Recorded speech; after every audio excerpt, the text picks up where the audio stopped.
Bé, soc Òscar González, soc advocat d'Índices Alilla i nosaltres col·laborem amb Habitat 3 des de principis del 2018. Tenim 13 habitatges cedits a l'entitat i la veritat és que estem molt contents amb el resultat, no tan sols perquè des de l'òptica econòmica hem cobrat puntualment cada mensualitat del cànon pactat, com també pel fet de que no hem tingut cap problema en cap dels usuaris dels habitatges. I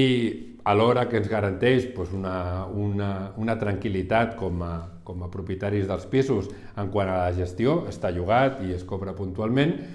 també complim i ajudem a l'obra social de l'entitat i això és un fet que també cal afegir. Com us dic, tenim 13 habitatges llogats des del 2018, 2 d'ells ja han vençut i els hem renovat i 2 més venceran immediatament i també els renovarem i inclús tenim en perspectiva la possibilitat de cedir-ne algun altre habitatge. En resum, només puc dir que coses bones, la relació és fantàstica i volem que es desenvolupi de cara al futur, que es mantingui de cara al futur.